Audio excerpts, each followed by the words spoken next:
Welcome to In the Deep. I'm your host, Catherine Ingram. The following was recorded in April 2017 in Byron Bay, Australia. It's called It's About the Vibe.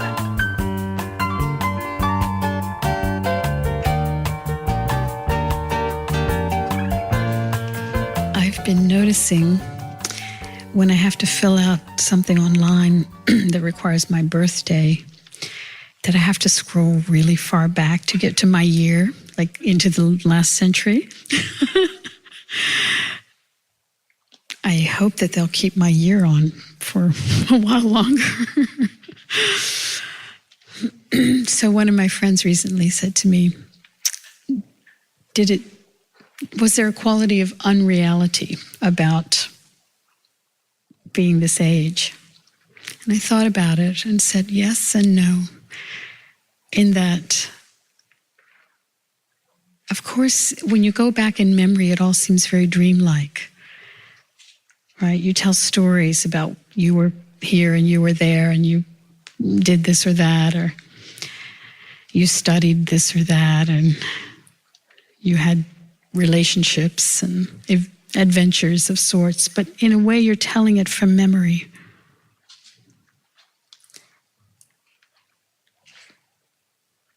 Like a book you read or a movie you saw.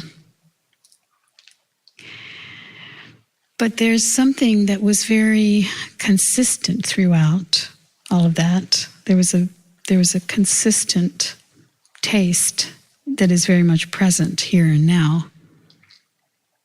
And that pops in a very real way. The story of my history, I have a hard time really accessing it as a lived event. I can say it in memory, but I can't quite call up the exact feelings and it was like I was a different person through much of all of that. I look back, even last year. But the taste of being, the simplicity of being, the sense of presence, that has been very familiar all the while. And that has had a taste of reality to it throughout all this long history.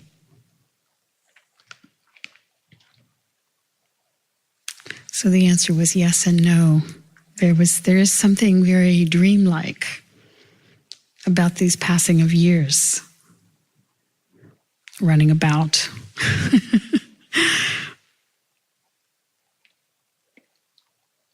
But also something very, very bright and shining and alive and awake. And that's very much here in this room now.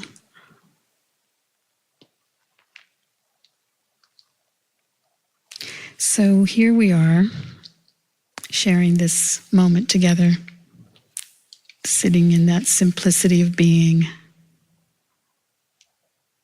That's the purpose of this kind of gathering, just to sort of remember that and really give it its due.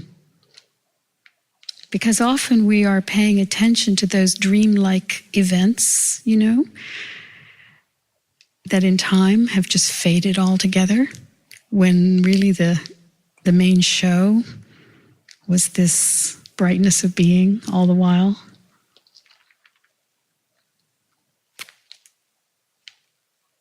So this is the one not to miss. This is the one to really sink into.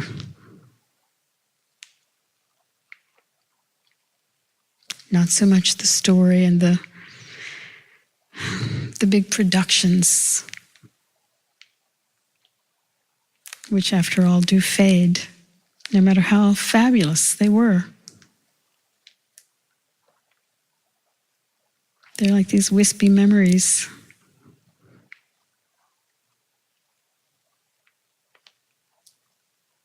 The purpose of you being here for this, right. Why?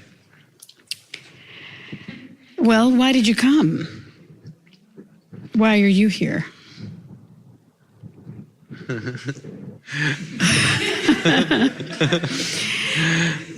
I'm curious. Yeah. I'm curious what you're doing and what you're talking about and why. That's why I ask you why you're here. Okay, fair enough. I sometimes like to think of it as like being a conductor, right? I'm just kind of keeping the beat. So I'm not making the beat and I'm not making the music, but I'm just helping keep the beat. So it's like the offering in this room is, as I just said, to really relax into just the simplest part of yourself, beyond your personality, beyond your history, beyond your hopes and fears. Just strip it right down. Here in this evening, we can just let all of that go. Amazing, right? Just let all of that go. There's no need for it. You don't have to do anything. You don't have to prove anything. You don't have to be anyone. You don't have to impress anyone, right? You can just relax and have a taste of that which is offered all the time in your own case, in your own being. But here we give ourselves full permission to just access that, to put our attention there. And so my so-called function in this is to just keep reminding that that's the intention for all of us. And as a group, we experience it very profoundly. You can feel the quiet in this room already.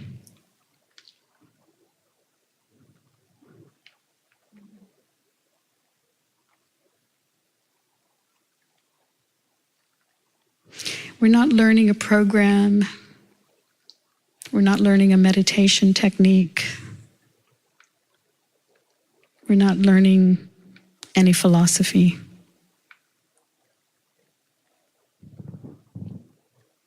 I often say it's much more about subtraction than addition. We're not adding on anything. There's enough. We all have enough mental taxation. Right? And we've tried, many people. If we were to add up all the collective years of striving and practice and philosophy and reading and wanting to know the answers and on, in this room, just in this one room, it would be shocking, right? And yet, the very thing that sometimes has eluded us is so obvious when you just allow it. So here we're basically allowing ourselves, to, as I said, honor, recognize, bask in, remember your deepest, quietest self. That which you wake up into in the morning before you know your name, before your to-do list arises, right? Those moments when you're connected, you feel connected without having to tell yourself you're connected. You just are. Those many, many moments in a life that sneak up on you like that, it's my experience that you can become more prone to those moments with just the lightest of intention. And so in a gathering like this, it strengthens that intention. And I like to remind people how easy it is and how habitual it can become. As you rest in this, as you steep, right, it gets stronger. I often use the example for all these many years of sharing these kinds of events, 25 years of doing that. I have typically brought urns of tea with me. I make the tea before I come. I let the tea bag steep for about 4 minutes. Okay, then I take it out. Now, over the years, I've noticed that sometimes when I come home, I forget to rinse out the urn. I don't rinse it out until the next morning. And in the meantime, the tea has become incredibly strong, really like darkened overnight, but it doesn't have its tea bag in it. It's steeping in itself. The tea is actually steeping in the tea. And it's getting stronger, right? So in this same way, as you're sitting in this, in this ease of being, what's happening is the taste of it is getting stronger in your being. And there's a way in which your own neurobiology starts cooperating in that regard. Your brain, there's this whole understanding about brain plasticity, right? So what happens is, as I say, the neurons that fire together wire together. So in other words, as you're experiencing this more and more frequently, it's inducing this habit of attention, this habit of this ease, this habit of kind of non-dramatic story. It's like you're leaving aside the dramatic story. So I just find as a young person that like there's this natural inbuilt thing to strive, to achieve, to accumulate. Well, there's a possibility of you functioning in the world without a lot of stress inside. It doesn't necessarily it doesn't mean that you're just going to lay about. You're not necessarily going to just go off to a cave and stare at the sky or anything, unless that's really your calling and your true destiny. But if your destiny is to be in the world and to have work and to make your way or to have a creative outlet, or all of those things are only going to be enhanced by your relaxation in being. And the fragrance of those productions that come from you from that place have a sweetness, right?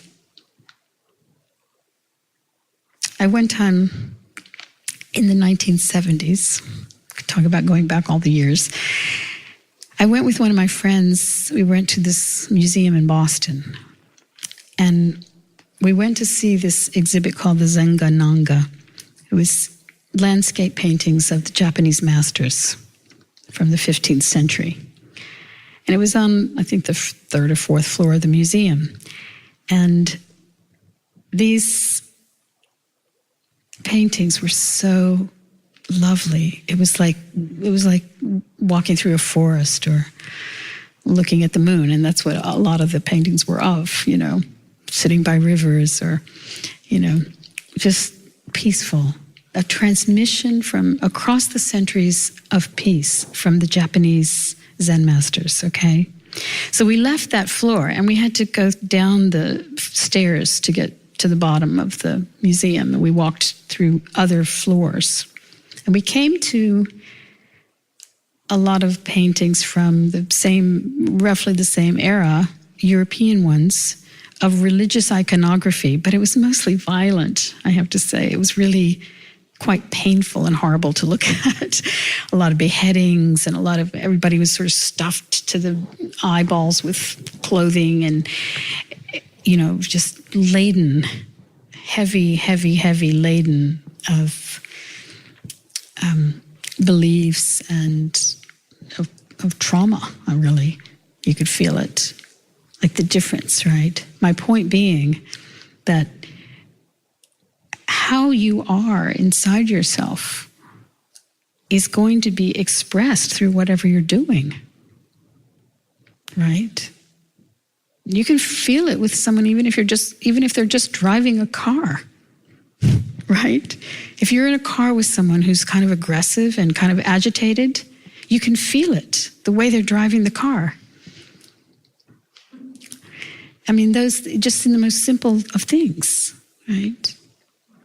And so you begin to see that this channel, I call it the silent channel in your being, this channel that you can tune into at any moment, it's actually the coolest channel to be operating from.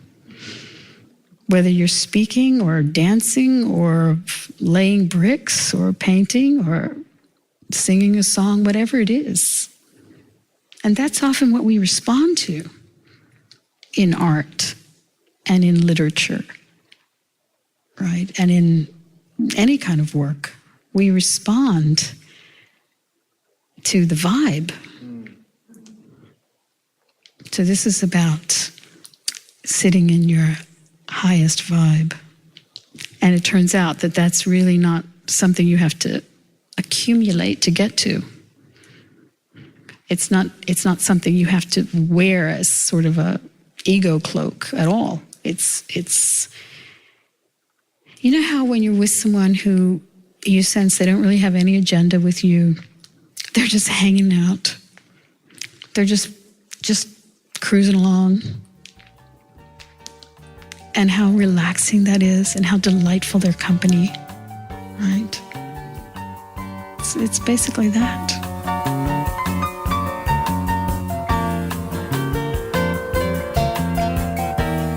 This has been In the Deep. You can find the entire list of In the Deep podcasts at katherineingram.com, where you can also book a private session by phone or Skype, see the schedule for Dharma dialogues and retreats, or make a tax-deductible donation in support of this work. Till next time.